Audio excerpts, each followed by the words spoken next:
And welcome back to Sports the NEMO Way, the Elvin Hayes episode. The 6'9", 235-pound power forward is a one-time champ, 0-time MVP. He's a 12-time All-Star, 6-time All-NBA, playing 16 years in the league after being the number 1 overall pick, and he is a Hall of Famer. With career averages of 21, 12, and 1 on 45% shooting. All right, so I will now kick to Wade, who has him ranked the lowest at number 35 overall and number 7 on his power forward list. All right. And by the way, welcome back, Wade. Oh, thank you. Yay. Thank you. Well, I mean, Elvin Hayes, I'm kind of shocked I have him the lowest at 37, to be honest. But I mean, he was a beast. His counting numbers are through the roof. The 27,000 points, 16,000 rebounds. Yeah, that's insane. I believe he's one of 5 players to have both of those. Like that. Yeah. So he's obviously extremely talented. Accomplished quite a bit. But from what I knew about him, and then I did more research and what I had heard on some podcasts and stuff, he was kind of like a the 70s Karl Anthony Towns, kind of. That's a good way to put it. Very talented, very good. Always put up stats. But those stats didn't really ever lead to winning until he went to the Wizards. Or the Bullets, I should say. Sorry. The Bullets. The Bullets. Like, I believe his career win-loss record, he only has 5 more wins than losses for his entire career. So that's not always his fault, but it's something. I mean, there was just some bad with the good. He scored a lot of points, but he did it inefficiently for a big man. Took a lot of turnaround mid-range jumpers. 45% for a someone a little under 7 foot isn't great. He got a lot of rebounds, blocked a lot of shots, but a lot of the stuff I read, he didn't really hustle. Wasn't always in the right spot on defense. Didn't play always the greatest help defense, but he was going to try and block whatever he could. He was just going to jump and block the fuck out of whatever was there. But it took Wes Unseld and the Bullets to kind of. They needed his points and his rebounds, and Wes Unseld was the leader and got the physicality on the team and led the defense and was also a great rebounder and a great outlet passer. He did everything better than Elvin Hayes, but scored the ball pretty much. And they were both great rebounders. And they had other good role players that completed Elvin Hayes, and they needed Elvin Hayes' points and rebounds, and it was kind of a good combination. And I thought about that in my head. It was kind of like if Karl Anthony Towns, who's an elite player, just loses on the Timberwolves. What if he went to the Heat? And they won a championship? It'd be almost the same thing. Bam Adebayo is Wes Unseld. Jimmy Butler is... Jimmy Butler? Well, Jimmy Butler. There was a guy that played with Elvin Hayes that also scored 20 points per game. No. I wasn't saying that. I'm just saying we know how Jimmy Butler and Karl Anthony Towns get along. They're best friends. No, Bobby Dandridge was the other scorer. Yes, I forgot his name. And then there were 2 or 3 other guys that all scored like 10 to 15 points per game. And then you got Duncan Robinson, Tyler Hero, and Kyle Lowry. It's the same fucking thing to the T. It's a good comparison. It's almost perfect. And that's kind of the gist I got anyway. That's all I got. All right, fair enough. Thanks, Wade. It was nice to have you back, buddy. All right, and that will lead us to Ray, who has him second lowest at 30th overall and number 6 on his power forward list. All right. Another old dude that nobody watched but somehow ends up on everybody's list.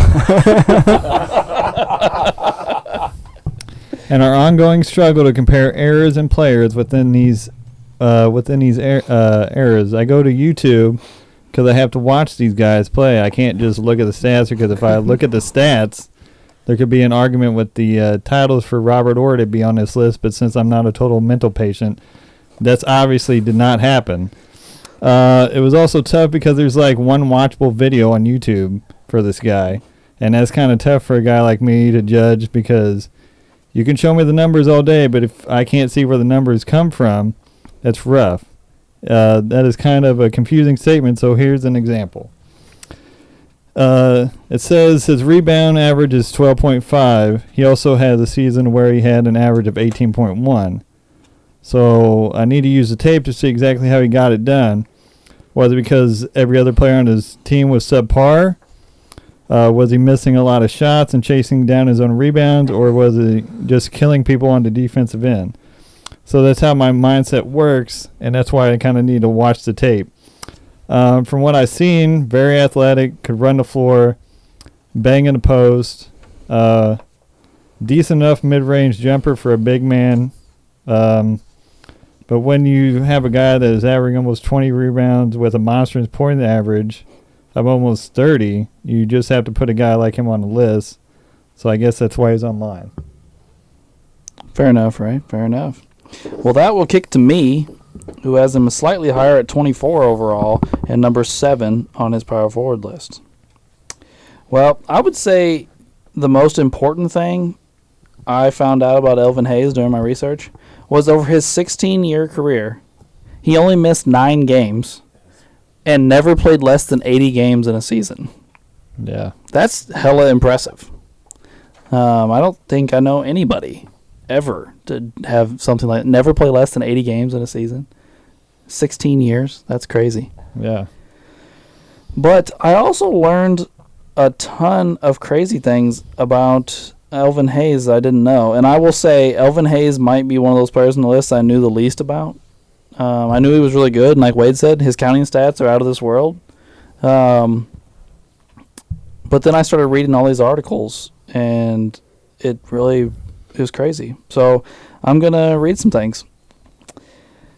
In a 1974 Sports Illustrated article, this was written about Elvin Hayes. During his 4 years with the Rockets, Hayes was variously considered a ball hog, a rotten apple, a dumbbell, and a guaranteed loser. Oh, my God. Yeah. Wow. That's pretty harsh. Okay. Bob Ryan says Hayes is the ultimate choker and calls choking or shrinking in big games a haze. And I also read that he said anybody that's too young to remember Elvin Hayes, just think Karl Malone, only worse as far as shrinking in big moments. That's what he said. And then in a 1978 SI Finals feature, because this is the year they won the finals, after Game 6, this was written about Elvin Hayes. In between his hiding and complaining to everybody that will listen about the officials, the Bullets' best player must justify his status by not dissolving in Game 7. And then he turned around and dissolved in Game 7. This is an interesting one. In 1984, when Hayes publicly and privately offered to mentor rookie Ralph Sampson, Rockets coach Bill Fitch famously told Sampson, "You stay away from that no-good fucking prick." My God. Wow. Holy moly. So, yeah. Those are all the quotes I have that I put on here. There was a couple more, but none of them were as good as those. And Bill Fitch is always good for some ridiculousness. But the only other couple things I have on here was something else that got brought up quite a few places that I looked, was he was the best player on a heavily, heavily favored Bullets team that went into the 75 finals and got not just beat, but swept by Rick Barry's undermanned Warriors. That one I remember personally because the Warriors beat the Bulls in the Western Conference Finals in a 7-game slugfest.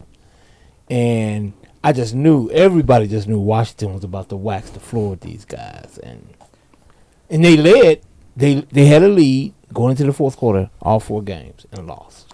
So, guys, I have to say something here. I never said Mark was here. That's Mark, guys. Mark Tyler is here again, a guest for this episode.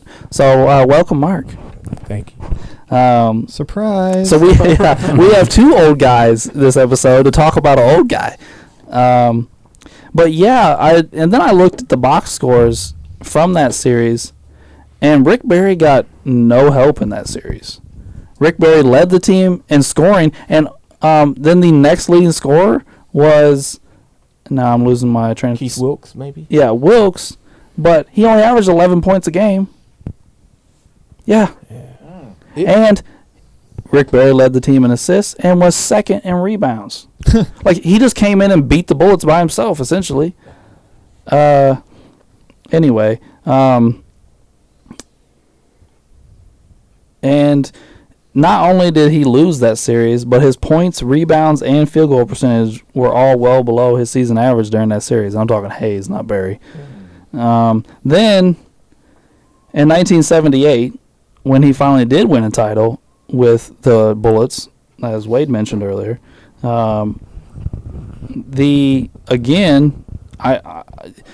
you older guys can talk to me about this. I look at the team, the Sonics team that they beat, and I don't even know how they got there. More or less took this Bullets team with 4 Hall of Famers on it to 7 games, but they went to Game 7, like I mentioned earlier, that Sports Illustrated article, and Hayes, with 10 minutes left in the game, fouls out with only 12 points.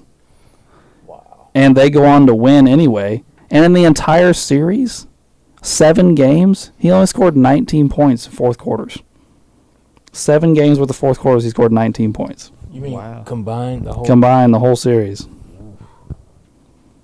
Like, so as somebody that never watched him play and only has a couple YouTube videos to watch, like Ray said earlier, I obviously can't speak to it personally, but some of these things seem to back up, like Bob Ryan's thing of, like, he didn't show up in big moments, he didn't show up in big games. I don't know. But that is my opening statement on Elvin Hayes. So that would kick us to Uncle Doug, who has him at 23 overall and 5 on his power forward list. Yeah, Elvin definitely had some problems in the finals. Elvin was a good scorer, rebounder, especially offensive rebounds. I believe he may have held the record for a while for most offensive rebounds in a game. Oh, I didn't read that, but I don't mean it's not true. I think Rodman tied it twice. Our boy. But yeah, Hayes got a lot of offensive rebounds. Again, 13th on the points list, 6th on the rebound list, 28th on the block list. 2 rebounding championships, 1 scoring championship, which, interesting, I believe was his very first year in the league. I think you're right. I think I read that. Yeah. I think he had the scoring championship his first year in the league. Yeah, his rookie year, he averaged 28 and 17. Yeah, it was crazy. That's phenomenal. That is. He actually has the 5th highest rookie scoring average in NBA history. Yeah. And only person since him to eclipse it is Jabbar. Okay. Mike came close. Mike was 0.2 of a point behind him. Oh, wow. But, yeah, so. And in college, I believe during the his Houston team is the team that beat Jabbar. I think the one game that Jabbar lost that one season. Now, Jabbar came back and got him They got him in the playoffs, in the finals. Final Four, as a matter of fact. Yeah, got him later in the NCAA tournament. But during the season, Hayes and Houston got him. That was the first time Kareem got an eye injury. Yeah. Sure. And later on, he would wear goggles to protect himself. But So, Did Hayes play with somebody else at Houston? I don't know. He was the man. He had like 40-something points. yeah. I mean, he was the man in Houston. In Houston. That's when Elvin Hayes sort of exploded on the map because that game was big time, Astrodome and Right. Yeah. I mean, it was a big deal. Classic. It was an instant classic. But Look at the old guy schooling us over here. well, I remember watching that game more than I remember watching him play in the NBA. Was that Kareem's only game he lost in college? I know it was the only one they lost that year. That might have been the only one he lost in college. I mean, it's not like UCLA lost many games. No, he won 3 titles in a row. Right. And he couldn't play in the tournament as a freshman. Right. At that time, freshmen were not eligible. They weren't eligible. And that's the famous story about Jabbar is his freshman team beat the varsity. the UCLA varsity that were national They were champions. national champions. So, I thought in a past episode we talked about somebody was on the only team to beat Walton. Was that David Dantley? Thompson. Oh, Dave. Oh, well, Dantley beat them. Dantley at Notre Dame. They ended like an 88 game. Right. streak. Oh, okay. Yeah, All right. ended UCLA's Right. streak. Yeah, that was Where'd Dantley go again? Notre Dame. Notre Dame. Yeah, he was Notre Dame. All right. Sorry, I didn't mean to interrupt your. No, opening that's all statement. right. That's pretty much what I was just going over the numbers there, and I did find one really. I always kind of look at the MVPs because he didn't. His two best times, he finished third, and the one year it was 78-79. He averaged like 21.8 points, 12 rebounds, and he lost out to Moses Malone, who had 24.8 and 17.6. But the first time he came third in the MVP was 74-75. And Bob McAdoo was the MVP. Averaged 34.5 points and 14.1 rebounds. Ooh. It's like, man. Well, I also read a couple places that Hayes may have had a Rick Barry type problem when it came to the MVP, that the other players in the league didn't like him, and that's when the players voted for the MVP. So he didn't get a lot of votes always. Well, it was kind of interesting looking at his scoring. He has the really big first year. Mm-hmm. And then he doesn't really go totally crazy. He tapers off quickly. It's like 28, 27, 28, and then he goes 25, and it's 21, 21, 23, 19, 23. Right, he's pretty consistent right around that 20 mark. Mm-hmm. Yeah. It was weird. Like I said a couple episodes ago, like I always put down like their best seasons, and I have down his second best season as his rookie year. Yeah. Right. Like, so. Yeah, he came out of college and just tore it up. All right, you got anything else, Uncle Doug? Nope, that's... All right, well, that will lead us to Drew. No boy. Who does have him the highest at number 18 overall. Yeah. I think Drew has a love affair with old power forwards. And number 4 on his power forward list. Bob Pettit, of course. Yeah, there you go. You've missed my Bob Pettit rambles, Wade. Oh, yeah? Yeah. He's had some, yes, he has. So, Drew, what you got? Well, you guys have basically talked for about 10 minutes now about Elvin Hayes. I don't know what much more I can 17 say. minutes. 17 well, we went in there and talked about other stuff, but I don't know. I love all around his averaging double digits and rebounds and points. But I think for a power forward, that's huge beyond the rebound, especially with him having all those offensive rebounds. I think that means he's crashing the boards. 2 all defense teams. I'm not exactly sure when they came in with how long he played. He probably should have maybe got more, but with all the big guys in that era, I think he still shows to be able to play defense a little bit. So I like that for power forward. I think they got to be able, most of the time they anchor the defense, but like Wade said earlier, Wes Unseld anchored the defense in Washington. So I'm sure, and also like Wade said, he probably got lazy at times, which I see if that. But I just like how he's an all-around player, and his totals I think are very well for a power forward. Okay. So I have a question real quick that I'm just so Ray, you got the basketball reference page pulled up. Can you get the go over to the rebounds so everybody can see it? Okay. So they're right there. Yeah. So at the bottom it says he averages 3.1 offensive rebounds a game and 7.8 defensive rebounds a game for a total rebound rate of 12.5. Those numbers don't add to 12.5.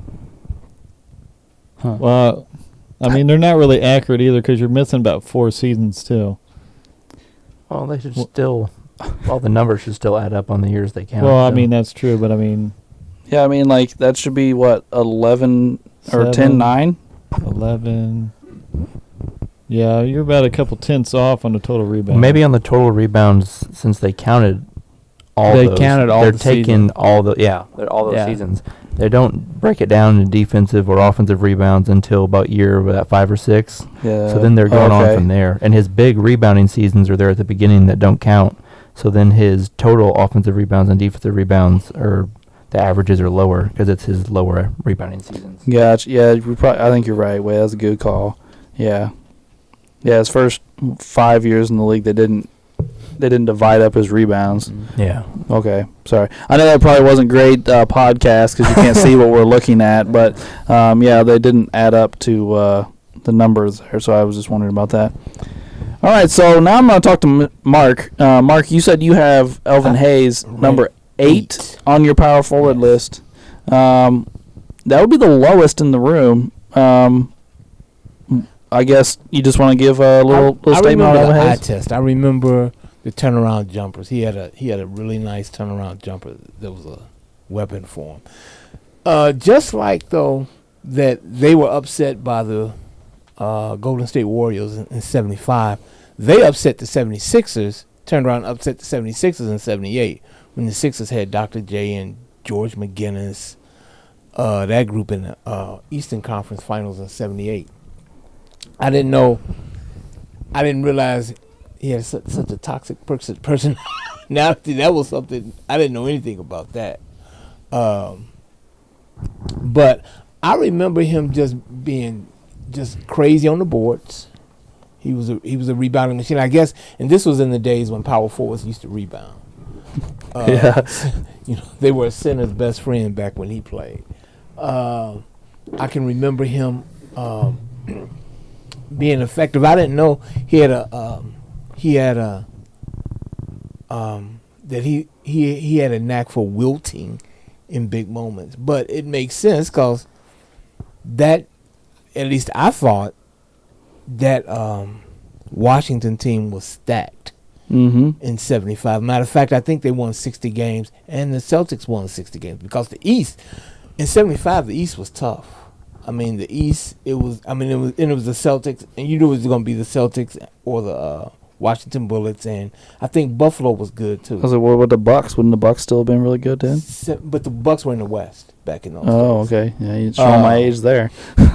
No, I didn't know either. They realigned it in 79, but the Buffalo Braves, which are today's Clippers, they were which was Bob McAdoo. Bob McAdoo, they were good too. Bob McAdoo and Randy Smith, so they were good too. So you just figured the team coming out the East was going to win it, and lo and behold, no. Rick Barry said no. Rick Barry was lighting guys up, and this was before the 3-point line. And, these were all mid-range to further out jumpers, and he was just lighting them up.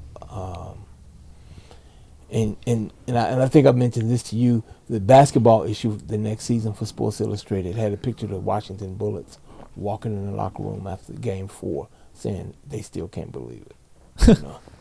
So I do remember he had a devastating turnaround jumper.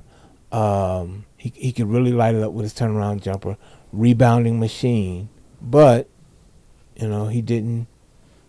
I mean, he got the one final, but he fouled out Game 7 with 10 minutes. And who fouls out with 10 minutes left? That's not in today's NBA. No, not only that, but I went and looked to make sure like there wasn't a rule change or something. He had 6 fouls, so it wasn't like it was 5. It is 6 fouls still. But I think probably the best player on that team.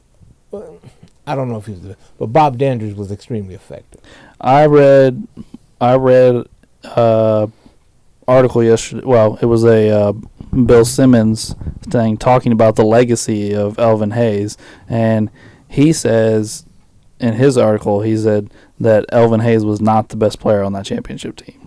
Yeah, I would agree with that. I tell you what, in 78, they would not have won without Bobby Dandridge. He was scoring the ball. And Dandridge won a title with Jabbar in Milwaukee. Yeah, with Kareem and Oscar Robertson. Yeah. So who was MVP? Wes Unseld. Wes Unseld, yeah. Dr. J said about Wes Unseld, he said he just didn't move him.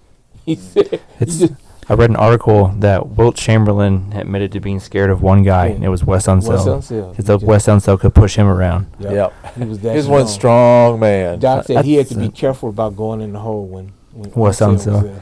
Yeah. It's a famous story. He dunked. Wes Unseld was out the game. He came down and he just dunked on Elvin Hayes. He said Elvin Hayes didn't speak to him for like 20 years.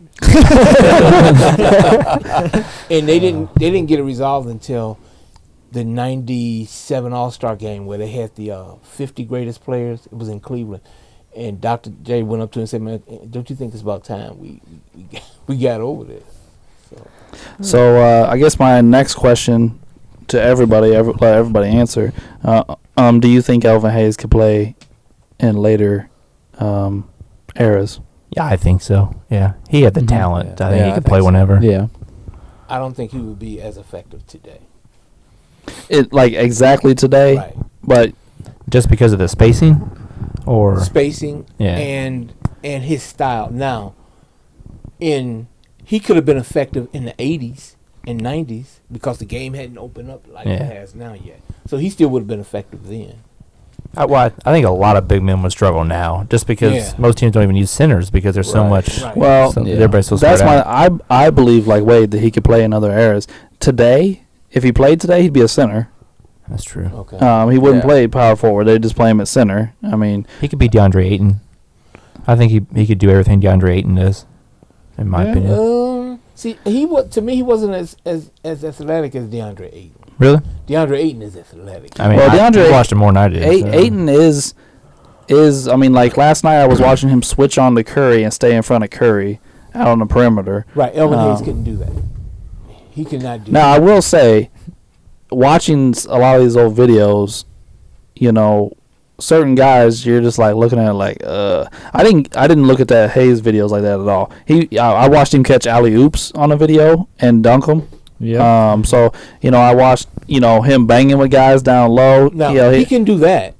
I mean, he Mm. would have been totally effective against like the bad boy Pistons. They would Mhm. not been able to. They wouldn't have intimidated him. You know. Now, I will say this as well. It's not super heavy, but 235 is one of the heavier players we've seen from this era. I mean, a lot of the guys are like 205, 210. Like they got, Yeah. I mean, like, and now you got 6'9", 235. Right. I mean, I think they got McHale listed at 6'10", 210. You know, like, 210. yeah. The weights Some of these are weights crazy. are just crazy. That Well, the wasn't one bad. was like Durant's heavier than like it was like Patrick Ewing or something. It was Yeah. like, hell no. Yeah. yeah, Yeah. right. Well, I Something mean, crazy like Kevin that. Durant weighs the same as what they have Elvin Hayes listed as. No. 235. Yeah, that's what they have They have Durant Dwayne listed as. Wade weighing more than Scottie Pippen. They got all kinds of weird stuff. Wow. All right. So, anybody have anything they'd like to add before we go into litigation? That's it. That's that. I'm okay. Wade's missed out on. The defense for us. All right. So, Alex's litigation corner Yeah. starts now with the usual Ray. But Ray, I will tell you today, you're not the person I come after the most today. Uh-oh. Yeah. That's true. I figured. I figured. So, Ray, you have Elvin Hayes ranked ahead of the Big O. Would you like to explain? I would like to, but I'm not really sure if I can. I didn't. Wow, that's a good question, which I don't know if I can answer. But see if I can bullshit my way through this. I mean, Elvin Hayes' accolade or his stats are just phenomenal. So maybe that's why I have him above him.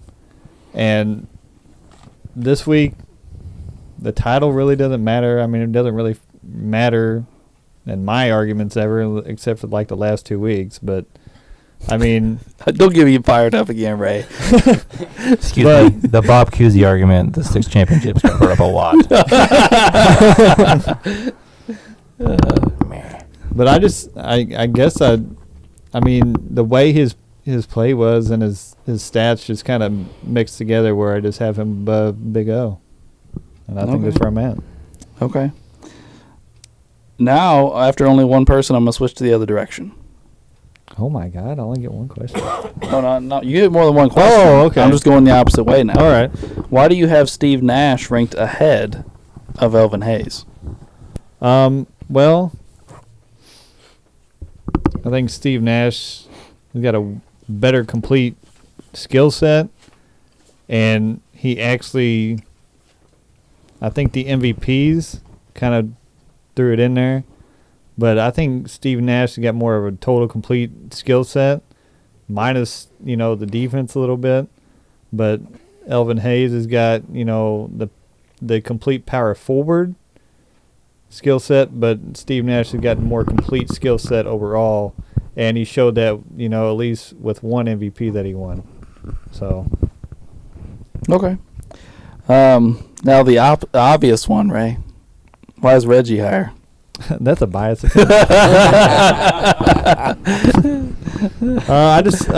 Reggie's a bias pick. Plus, Reggie had way more clutch games where he was in the middle to where he was winning them. So, I mean, as we already discussed, and I didn't really realize until y'all kind of threw it out there, Elvin Hayes kind of throw some goose eggs in, major games. Reggie was there throwing darts and winning them in the playoffs.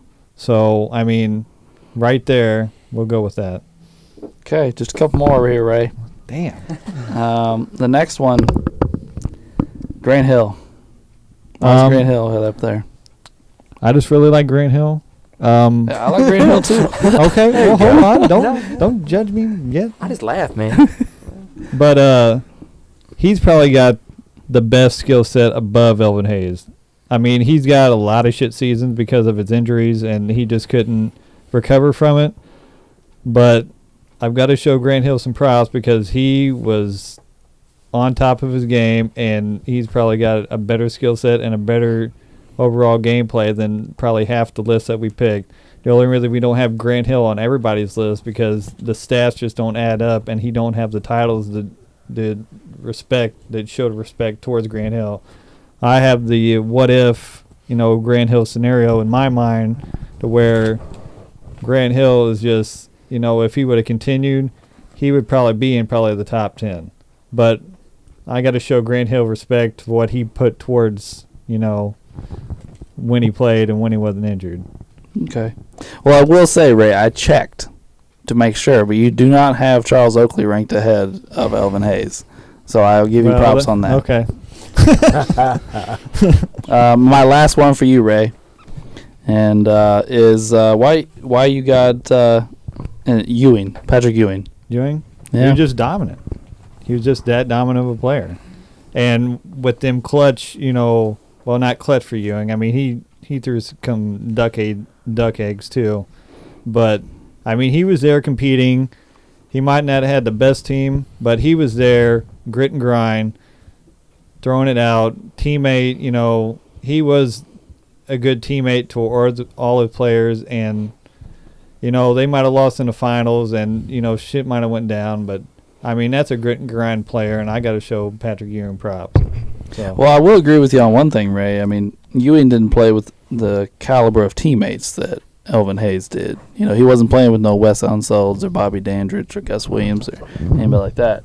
So that's it, man. That's all I got for you, all man. right. Nothing too difficult for you today, man. Pretty good. I feel good. Yeah. So, Uncle Doug, I'm going to get you out the way. Okay. You got Elvin Hayes ranked ahead of Dirk. Why is that? Well, I was just looking at that, and of course, my power forwards I'm going to rework because we know that the comment about Kevin Garnett's coming. Well, no, I actually intentionally left him off this week because I picked on you with Garnett like 3 or 4 weeks in a row. So I think pretty much with the power forwards, it was one of the first lists I did. And I think I went with stats, not necessarily accolades, because I think Garnett and Dirk both have more accolades than Hayes. And on my final list, we'll probably both rise above him. Okay. So. Okay, fair enough. So I've been reevaluating. The next one is Rick Barry. Why the hell is Hayes ahead of Barry? Well, I guess I didn't realize until now that I just looked at that.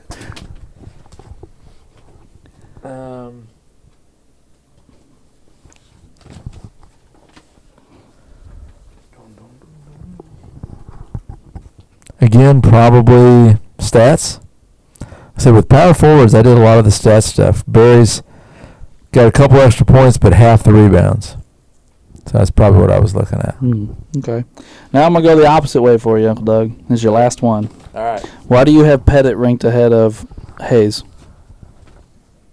There's no other reason that. I'll get to you in a minute, Drew. I'll get to you in a minute. Well, the reason Pettit's ahead of him, again, is definitely stats. 26 and 16. Yeah. Over 21 and 12. 2 MVPs. So. Plus, I hear this all the time. Yeah. All right. Well, I'll leave you alone, Uncle Doug. All right. And I'm going to move to Wade. Okay. Just like Ray, I've only got one for you as far as why is he ranked ahead of. Okay. Why is Hayes ranked ahead of Havlicek? Havlicek. Oh, Havlicek. Have a brain fart there. You didn't realize who Havlicek was? I kind of did. Havlicek. Who the hell's Who the hell's that guy? First thing that popped in my head was John Hornacek. I was like, Wade doesn't like the old guys much. no, I do not. So, Well, they came in the league just a few years apart. That's why it was interesting to me because they're both old guys. yeah. Well, I guess one's a wing and one's a big guy. That's true. I don't know. I felt like Elvin Hayes, more dominant, I guess. But I mean, it's just an opinion. I guess I don't. I'm not expert on either one. I didn't watch either one play. Oh, fair enough. It was just my opinion. I took the big man in a big man dominant era. He was one of the best big men. And Havlicek, we got a lot of his success with the most stacked team maybe in history. And then he did have some success after that with Cowens and was it JoJo White on that team. Mm-hmm. But again, just another really stacked team. But I don't know. I mean, I guess it could go either way. I'm not that up in the air about it, to be completely honest. Fair enough. Now I'm going to go the opposite way with you, Willard. Why you got George Gervin ahead of Elvin Hayes? I just like George Gervin. I do. The old guys are like, yeah, George Gervin. I'll be honest. Well, Ice. Yeah, see, exactly. George Gervin, in my opinion, I guess you could say is kind of a more guard version of Hayes. What little, maybe not a leader, maybe not the greatest, but he could score the basketball. And I believe you told me in the Dennis Rodman episode, the most important thing in basketball is scoring the basketball. Oh, So, yeah. George Gervin all the way, baby. Ooh, finger rolling. All right. Well, this one's even more that of a question for telling me? Yeah. Oh, you told me I had one question. No, I have one question on that side. The opposite direction, I have a few questions for you. Okay. This is the biggest question for me for you, though. Okay. Why is Ray Allen ahead of Elvin Hayes? Ray Allen? Yeah. Championships and shooting. I believe shooting is the most important thing you can do on a basketball floor. It spreads the floor for everybody on the team, makes everybody around you better. Elvin Hayes is not dropping threes. Well, I don't disagree with that, but are we asking our big men to do that? I mean, Today, yes. Today, yes, but I mean, the rest of time, no. Well, I mean that's true, but I mean, could Elvin Hayes do it even if he was asked? That's also a question. I mean, I would tend to say yes, just as a guess, because he had such a dominant jump shot at 15 feet. You know, maybe he would have stretched himself out if he played today. Ben Wallace had a little jump shot he shot right next to the free throw line. That doesn't mean he could shoot a three, though. Yeah, but he was terrible at it. I mean, Elvin Hayes anyone can hit a little Elvin Hayes made a career out of shooting jump shots. Okay, well, let's say he does hit a couple threes. He's not fucking Ray Allen. He's the second best three-point shooter ever. That's my point. No, I'm not knocking Ray Allen's shooting. Ray Allen's on my list too. I was just asking the question. I mean, I believe spreading the floor is the most important thing on offense you can do. It makes everyone around you better, even if you don't have the ball. You being on the court and running around occupies the defense. You flip the switch when you start draining threes and you're running around, and that opens up everything else. Elvin Hayes was known for the opposite of being a black hole that just caught the ball, turned around and shot it inefficiently. So I took the efficient shooter over the inefficient, but still dominant big man, I guess. We'll word it that way. And now I'm going to go with the big one here, Wade. Okay. Why is Kawhi ahead of him? Because it's Kawhi Leonard. You want me to go down this list? Who's got more championships? Kawhi Leonard. Who's got more finals MVPs? Kawhi Leonard. Who's got more all-defensive teams? Kawhi Leonard. Get out of town. Get out of town. Who missed more games? Kawhi Leonard. Wade, you did convince me on the Kawhi Leonard. Woo! Yeah. He got in on my 10 spot on small forward, and I had to scratch out Dominique. Nice to have you back, Wade. All right, Drufus. I got my notebook right, so I can tell you why I did it. All right, Whatever you name. All right, why is Elvin Hayes ranked ahead of the Admiral? Okay, we're off to a great start here. Let me look. I'll compare what I was thinking at the time, 'cause I'm pretty sure. This is what I did. I just looked at it. You have him right ahead of the rat. Yeah, which was the question I was going to ask you. I was gonna say what? I ask questions every week where I agree with them. I just didn't know you knew. I was like, okay. All right, well, they score both 21. And then I looked at rebounds. They're both big guys. Elvin got 2 more. And then assists, I mean, it's about half. They both have scoring titles. Robinson's only 4 more times All-NBA.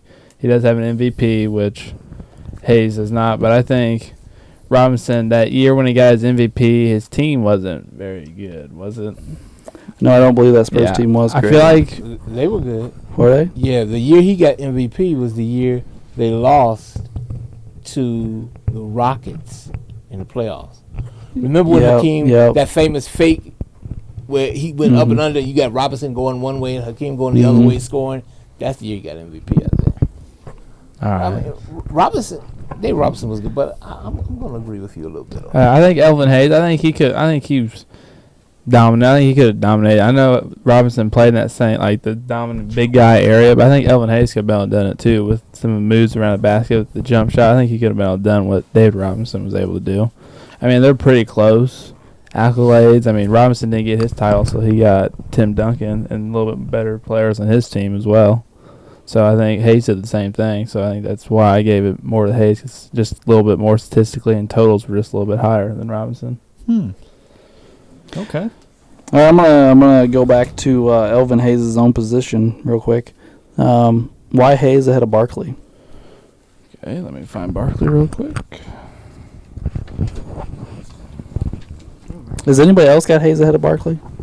Shit, I don't know. I don't. I have Barkley. Barkley scored 1 more point. Hayes had 1 more rebound. Barkley did have like 2 or 3 more assists than Hayes did. Barkley does have a pretty high assist total for a big guy. 3.9, basically 4. So Barkley's got MVP. Hayes has a title. I didn't know Barkley only had 1 less rebound than Hayes. Yeah, Barkley was 11.7 on rebounds. Okay.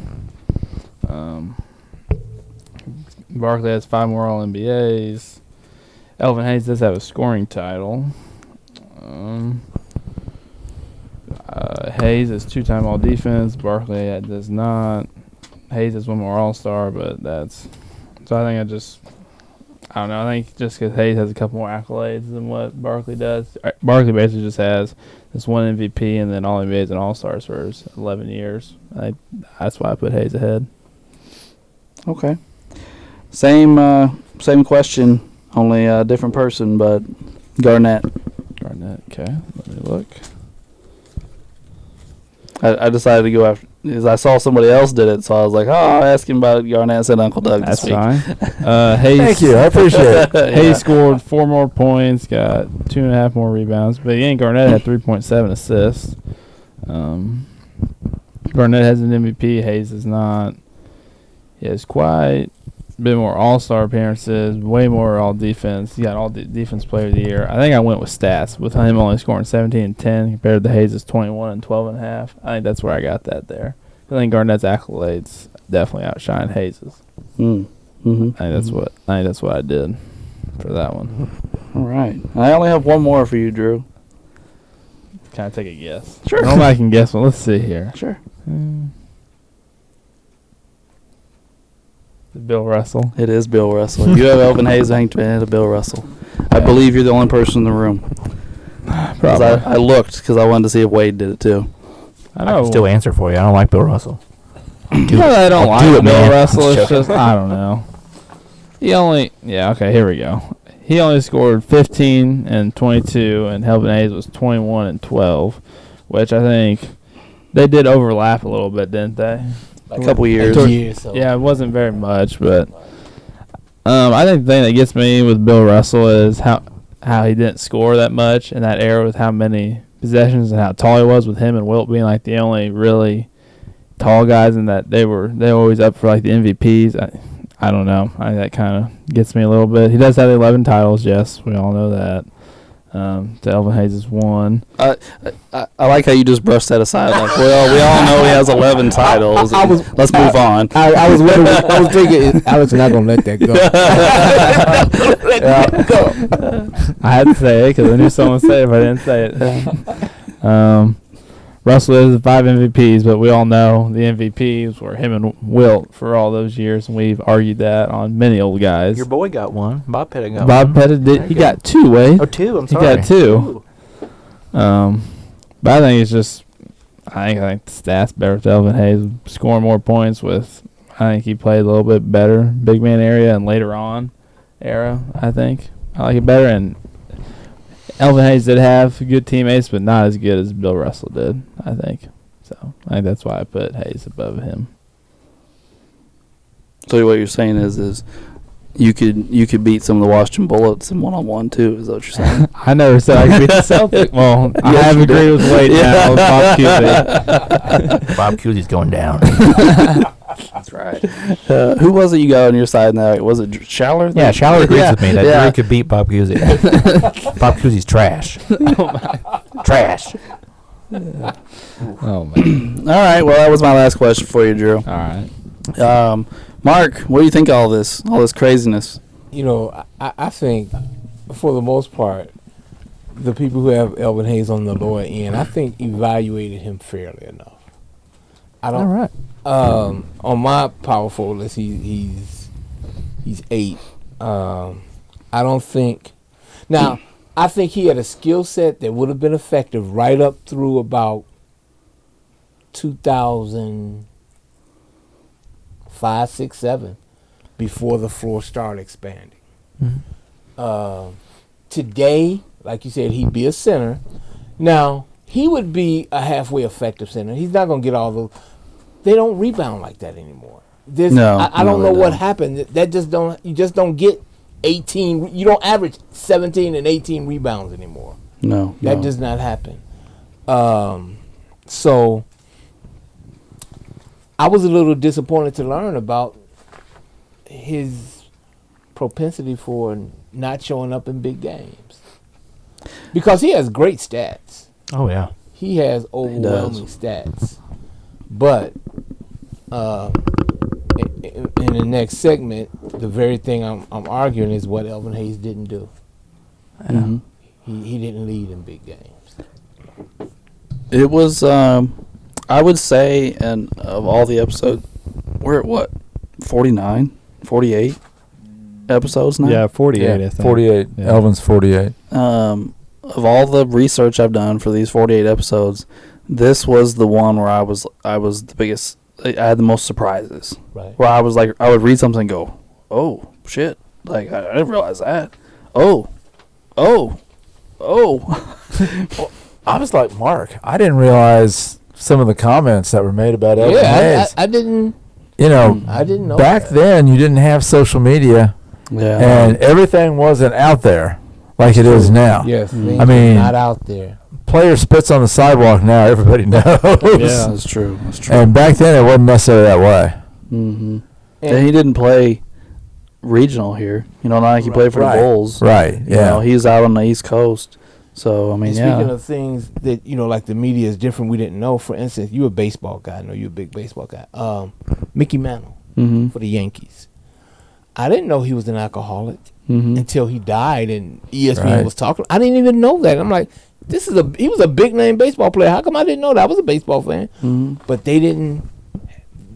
Media wasn't like it is now. We didn't know everything about your life. Mm-hmm. No, I mean I've heard that from a lot of sources your all's age. Like you got people your age is like, hey, the media is so different than it used to be. So I don't doubt that, but the media's changed in my lifetime. Mm-hmm. Even when I was younger, we didn't have social media where everything comes from now. But even by the time I came around, ESPN was on the scene, and they had the ticker, and ESPN ran Sports Center every hour, and so if you wanted to know a lot of things, you could get it. But it is a little foreign for me even to be like, man, how did y'all not know this or that? Because it just seems like something we would know today. Yeah. I got kind of a question. Fair enough. And fire away. Sorry. Even what I'm about to say will even go against some of the stuff I did on my own list.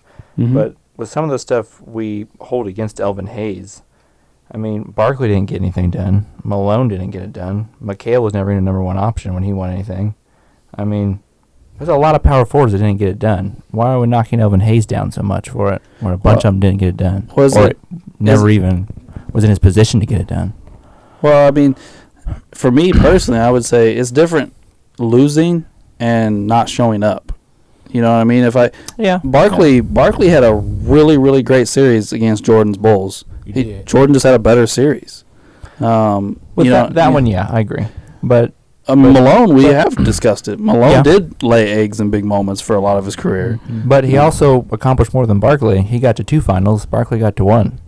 So he made it farther than Barkley. Let me take someone off that list. Kevin McHale don't belong on that list. Kevin McHale balled out when he. But we did discuss, and my point with McHale was, though, like, Hayes was supposed to be the number one, like, scoring option, was supposed to be the number one guy. Right. McHale never even had to be the number one guy. No, he didn't. Because Bird was. Bird was the number one, but for Scottie Pippen, Michael was the number one guy. I'm just saying. Hold on. Wait, Scottie was better than Michael. The media just made Michael better. I don't know why you're getting mad.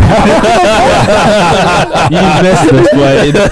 Oh, no. You missed that. Wait. I listened to that one? Yeah, I think I listened to that one. Well, there's debate now who was really better, Michael or Scottie. But only in Scotty's mind. Scotty's mind.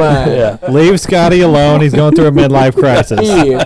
Right, he is. He's going through some stuff. But McHale was big time, guys. I'm telling you, McHale was big time.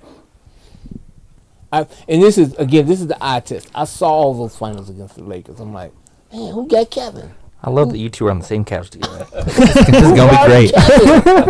Yeah, wherever's Kevin all those games, he didn't start. But half his career. Being the best 6-man then. Yeah, but half his career.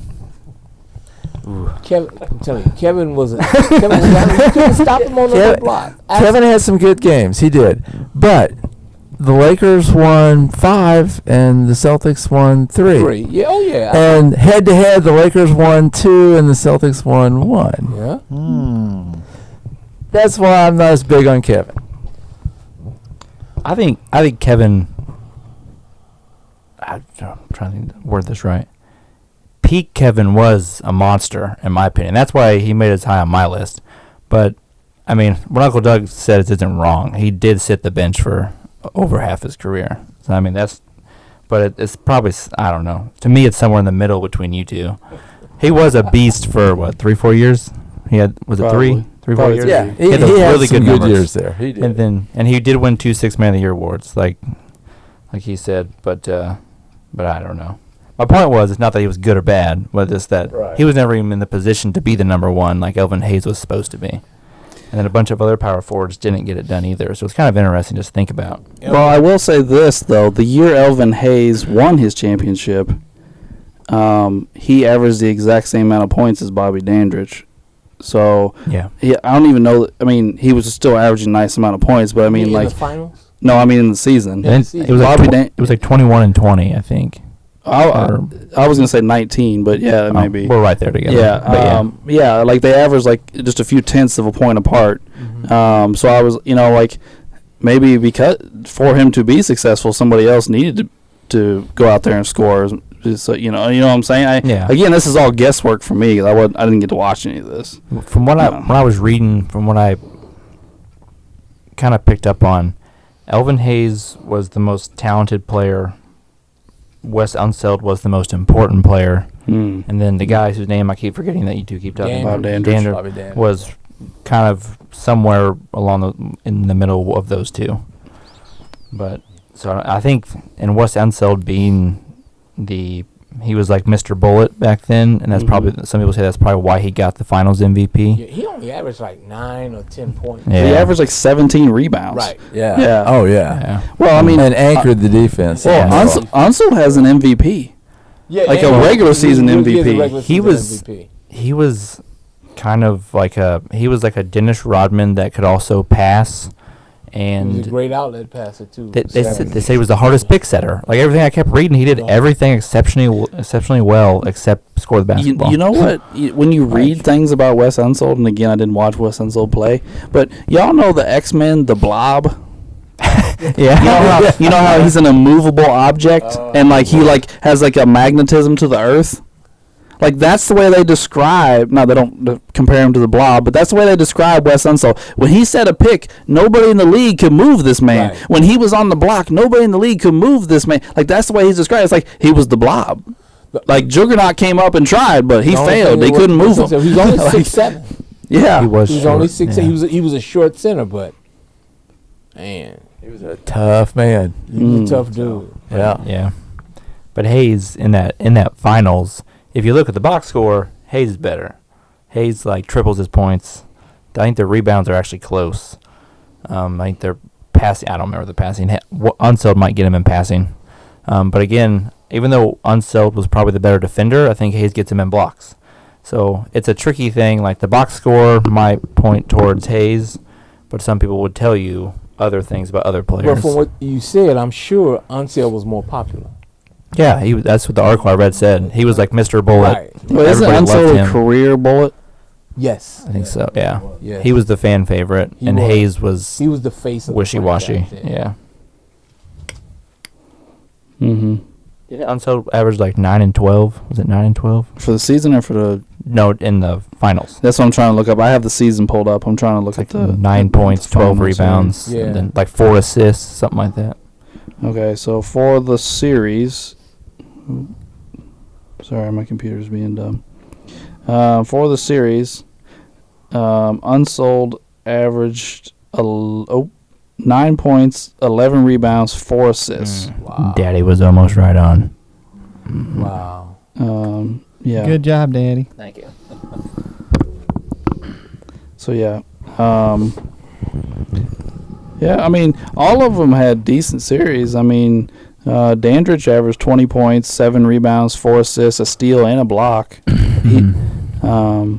And Hayes averaged 20 and 11 and an assist.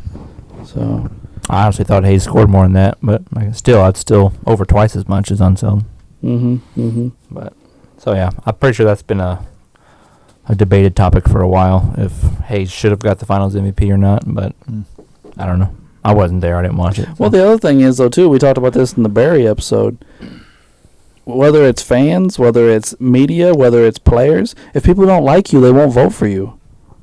Right. I mean, right. Yeah. I mean, we've seen it over and over again. Let's look at the Baseball Hall of Fame. You telling me if Barry Bonds was a nice guy, he wouldn't be in the Hall of Fame? Or Roger Clemens. Or Roger Clemens. But they two of the biggest assholes in sports. Yeah. Yeah, you got a point. Because here's the thing. We overlook things from nice guys. In sports, I mean. Yeah. You know what I mean? Like, oh, he messed up and he said he was sorry. I forgive his ass. Roger Clemens told me to go fuck myself. I heard a sports writer basically admit that. I bet you get no Uncle Dan DeFord, is that his name? Oh, DeFord. Yeah, I know who you're talking He used to be a writer for Sports Illustrated. Yeah, very good one. Oh, yeah. Sorry. Yeah, He he said was a it- very good one. He said it about Bonds and what's the cycler dude? Lance Armstrong. Lance Armstrong. That's another good He example. said yeah. we like Lance Armstrong and we don't like Barry Bonds. Well, He said it. they made Terrell Owens wait to get in. 'Cause That's they didn't true. like him in Yeah, football. Terrell Owens That's true. is clearly a first ballot Hall of Fame receiver. He's like third in yards and second in touchdowns, and we're like, And he's well, like top on your 10 in receptions, too. yeah, and you're like, well, we're gonna make you wait. Like, what was it, the third time he got in? I didn't care because Marvin Harrison got in instead of him, so I didn't give a shit. I'm an Eagles fan. I don't like T.O. either. But the first time he came up on the ballot, I was like, well, T.O.'s a Hall of Famer. Yeah, he was Right. the Like, first ballot Hall of Fame. Yeah, I was like, Yeah. duh. T.O. hasn't gotten over that, by the way. Yeah, but T.O. doesn't get over anything. Because it literally goes Jerry Rice, then probably Moss Owens, or maybe, like Marvin Harrison's way up here. Or like, Yeah. I'm putting my hand up above Jerry Rice for those who can't see me. And it's, Reggie Wayne's up there too. Where's Don't forget where's Isaac Fitz? Bruce. Fitz? Yeah. Fitzgerald? Yeah. Oh. Because he's like He's like second in yards now. Alex, he's no Marvin Harrison. Get out of here. I'm just joking. No, Fitzgerald, he's up there too. Yeah. There's even others we're not talking about. But like Brandon Stokely for the Colts. Remember him? By the way, in game 7 of this series, I found it very interesting. Because the Seattle team, I was like looking at them trying to figure out who was good on this team, and of course the first name that stands out to me is Dennis Johnson. Oh, now, they had a good team. Back then they had the best backcourt in the NBA between Dennis Johnson and Gus Johnson, DJ and Gus, for a couple years. And they also had Jack Sigma. Yep. Downtown Freddie Brown. Yep. Come up. He used to I don't know who that is, but you don't know Downtown? He was like Vinnie Johnson. Yeah, he was like the microwave. Oh, okay. Yeah, he was good. Well, he had 21 in Game 7. Yep. Freddie Brown. Yeah. Listen to this though. Dennis Johnson in Game 7 shot the ball 14 times. How many do you think he made? None. Or either one. It was something crazy. None. He made 0. Yeah. He was 0 of 14 in Game 7. What's called it? Equals that stat later on. John Starks, I think, for New York. Something John like Starks. This is not a John Starks podcast. We have never had anything good to say about John Starks on this podcast. Hell no. But Dennis Johnson played 38 minutes and went 0 of 14 from the field with 4 rebounds and 2 assists. And he was MVP next year. But he had a really great series the next year. Yeah. I remember looking at that. But I was like, talk about falling apart in a big moment. Now, he's not nearly the caliber of player Elvin Hayes is, but talk about disappearing in a big moment. Yeah. Damn. When some dude named Marvin Webster was a pretty good went 27 and 19 in Game 7. Yeah. So didn't Marvin play in the ABA for a while? Yeah, that's where he got started. Yeah. Marvin was tough. He was good. After this, though, he went to New York, and he didn't really do much there with the Knicks. By the way, just another name to throw at you. Not that he was a great player, but another name. Mitch Kupchak was on this Bullets team. Was he? Yeah, he scored 13 points in Game 7. Wasn't there a handful of guys that were like in the low double digits? There were like 2 or 3 of them. Unsold, Dandridge, some guy named Tom Henderson, Elvin Hayes, Charles Johnson, and Mitch Kupchak all scored double digits in that game. That's why I made that Heat comparison with Karl-Anthony Towns if he went there, because it fits perfectly with all the role players and everything. And then there was some guy named Greg Ballard. He was a power forward for them. And Larry Wright. He was a guard, I think. Yeah, 9 guys played for the Bullets and 8 guys played for the Sonics. Short up those rotations at the end of the year. Yeah. All right, guys, we're not really talking about him anymore. Do anybody else have anything before we do our final statements on Elvin Hayes? Nope. All right. Let's start with Mark. Mark, you got a closing statement for Elvin Hayes? Good power forward. I was a little disappointed. Sorry, Wade, I'm holding things against him that I don't hold against Barkley. But I was a little disappointed, but I remember the eye test. I do remember him having a really good turnaround jumper that he scored a lot on, and he could rebound. Okay. Would have liked to see him show up in big games. All right. Drew? Well, I like his stats, accolades, totals. I like all that, but like Mark said, you want one of your best players to show up in a big game. You don't want him to choke and have all these comments and stuff, which I definitely have no idea if because I'm not around for even half players on this list, but that's why I think it shows. We know. It definitely shows. But it's all right. Even though I have more old guys than I do young guys. That's true. The funny part is your favorite players are Pettit and Arzen or whatever the hell his name is. I don't even know what his name is. Just leave Paul alone, Wade. I'm starting to think that Drew wants to be an orderly at a nursing home when he gets older. Anyway, back to Elvin. I think his stats are phenomenal for how long he played, and only player I know to play 80 games in all of his years, and he did it for 16 years. People like Kawhi can't even do that for one season. Watch it. Damn. Oh, man. I will say, even if this was somebody I thought was better, like a Barkley or Malone, I would still say that's one of the most important things they did in their career. Like, that isn't super impressive to play 80 games, at least 80 games. So he had a lot of 82s on there. Every year for 16 years. That's got to give it to him on that. In a physical league. That means he came to work every day. Mm-hmm. Yeah. Mm-hmm. Came to work every day. Sorry, Drew, I cut you off. No, that's all I got. All right, Uncle Doug. Yeah. I really enjoyed watching Elvin. What I did get to see of him back then, but he, I did not know all the things, some of the stories you were telling us. That was kind of an eye opener. But Elvin was, like I said, he had a nice shot, rebounded. So he was a good power forward, but definitely an eye opener. Some of the stories. Fair enough. That leads to me. I think Elvin Hayes is a worthy player to be on our list. I have no problem. Obviously, he's on my list, so I obviously don't have problems with being on y'all's list. He's also a player, though, that through my research and our conversations here tonight, it'll be interesting to see what I do with him at the end of this. He may fall down my list a little bit, but he won't fall off my list for sure. But his counting stats are just so insane, so insane. Like I think Ray mentioned it in the very beginning. Like because of those, he almost has to be on your list. Right. Like you can't talk yourself out of it, even if he was the biggest choker in the world. You're like, but 27,000 and 16,000. You're like, whoa. Yes. So, yes, Elvin Hayes is an interesting case. Ray? I don't think there's anything much to say except for, I mean, he's such a beast of a player that, I mean, you really kind of wish he would have won more games, but, I mean, that's on him. But from the 7 minutes that I got to watch him on YouTube, I mean, he looks really good. I mean, but, I mean, the stat line is outstanding, so you got to give it to the man for that. All right. And Wade? We probably spent too much time talking shit about him instead of actually talking about how great he was, because he was a great player. He should be on everybody's list. He accomplished a lot of things, a lot of things that a lot of players on our list didn't accomplish. I mean, as much as we talked about him falling apart, he did win a championship. A lot of the players on our list didn't even do that. True. And he's got the accolades, he's got the stats, and he was a great player.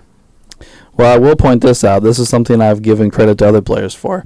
Elvin Hayes is another guy that refers to himself in the third person. Oh, hell. So he calls him, he refers to himself as the Big E. The Big E. That was that's not bad, though. That's not bad. But, like, when he won his championship, his line was, people can say whatever they want, but Big E's a champion. But on Basketball Reference, though, I do want to point out one of his nicknames is the Big Enigma. Okay. So, yeah, interesting there. But anyway, that will wrap up our Elvin Hayes portion of this episode, and that will move us into trivia. But before we ask a question, Drew, Mark, would you like to participate, sir? Yes. All right. Are you going to ask a question or just answer? I didn't prepare a question. Okay. Well, we will see if round 2 of Mark putting his money where his mouth is on trivia, because he really likes to talk crap about us not being good at this. Throwing shade, Alberta. Throwing shade. Exactly. Yeah. Wade's in the lead. Oh, yeah. Yes, he is. Even missing some weeks, Wade's still smoking us. All right. So I assume, Drew, you're up. Yes. All right. Oh, you're using paper. Yeah, I think I'm down a board here. Well, since 1950-51, Oh, boy. what player has the most fantasy points in one basketball game? Holy Oh, cow. my gosh.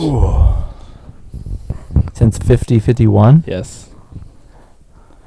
Fantasy points? Yes. They didn't have fantasy points. Well, they can go back and calculate it now. Oh, my gosh. Yeah, it's just calculating a box score, points, Okay. rebounds. All right. I feel like there's a trick to this, or you wouldn't be asking it. Well, I It's feel not like- the obvious answer. I would say I put down the obvious answer because I'm going to see who had more. Yeah, because now I'm trying to Me think. too. Like, I'm just going to put down the obvious and go, I guess. Yep, I got mine. I got mine. go with it. I got mine. Is that everybody? Yeah, Yeah, All right. Sam. I put Wilt. I put Wilt. Westbrook. Westbrook. Tequila Olajuwon. No shit. Oh. If you score 100 points in a game, How do you and grab 30-some rebounds, what did Olajuwon do? Think about it like this though: if they didn't count the blocks and steals, then you don't get credit for that. And Yeah. if Olajuwon had like a 40-point, 20 rebound, Well, I'll read 15 assists, I'll read off his stats. he used to have like quadruple doubles. I and know, stuff. but still, you didn't And even then get to 80 yet. The point but the point system for your blocks and steals and assists might be different. It depends on what kind of point system they're going by. Yeah. You could get a ton of points for blocks or assists or It's got to be like Yeah, 'cause 5 he- for a block. He has 7 steals and 12 blocks in I this see. game. Yeah. 7 steals and 12 blocks. Okay. So what was Nice. what was his rest of his stat line?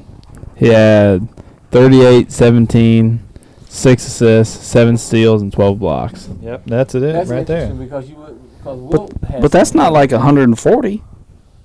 Well, I'm guessing. I'm telling you, the point system for the fantasy league they're going by, you probably get a fuck ton of points for steals and blocks. Yeah, you 'Cause get it- like 'cause it's 3 a- for a steal. yeah, and it's a like rare 4 Because here, stat. Michael Jordan is No. second, and he had 69 points, 18 rebounds, 6 assists, but he only had 4 steals and 1 block.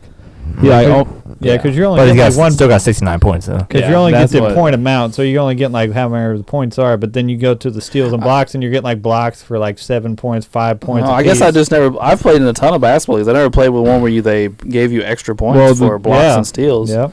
well, the sites that did it was DraftKings and FanDuel. Yep. Oh, I mean, those are the two most popular gambling sites those you are can the go ones on. that so. did all the research. Yep. Hmm. Oh yeah. Interesting. Well, we're gonna have to go on there and bet on some guys that block a lot of shots. Yeah, that's right. So no points on Drew's question. Yeah. Who would like to go next? Well, I'll go. All right, Ray. He's going to ask us about some guy named Joe Smelly from 1942. No, I'm not going to ask you that one. But this is a very oddly worded question. So Great. here we go. Which Caucasian has scored the most points in an NBA game? Okay. Oh, crap. Okay. Wow. I got mine. I got mine. I have mine. This is tricky. Yeah, I got it, but I'm not confident. I got one.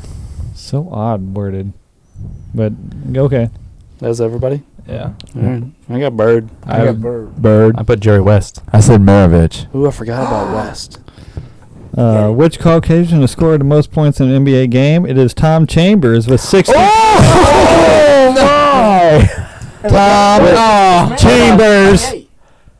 Yeah, I thought Maravich scored more than that. Yeah. Hold on. With how many? 60 points. Bird scored Bird had 60. 60. Well, Bird Maravich scored had 60 68. to break Mikhail's record. Yeah, I remember that. Yeah. He just said Maravich had 68. Maravich had 68. Well, didn't West score 60 in a finals game? West. No. Oh, it was 50. He I don't know scored about 50 in a game. finals I just game. thought man. Jerry West would have reached some sort of the year, final because the score. year, 3 against the Celtics in the finals. who did? Well, maybe there's some kind of DNA test here. They're not totally Caucasian. I don't know. That's just what the book says. Freaking Tom Chambers. Should we just give it to Uncle Doug? I'm sure Mark's not lying. can't. Well, no, I better. I'm gonna verify it. Okay, we'll go with that. I Well, think Uncle Doug is right. yeah, I mean, Okay. Well, by the way, I just want to say we got this. some dead air here. I want to say this. We almost always find a way to work Tom Chambers into about every other episode.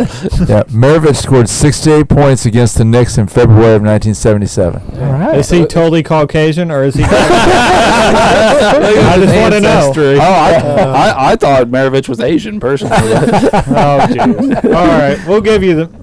I'll give you the Maravich. We'll give you the Maravich. Maravich, All right. 68. All right. Mark Uncle Doug down for a point. Hey, that's all right. I need a point. What a stupid question. That's a great question. That's a good question. I felt pretty It did make confident you in think. Bird. It did. And did. All right, who would like to go next? I got a really interesting one. Okay. Don't peek, Ray. I'm not peeking. Ooh. All right.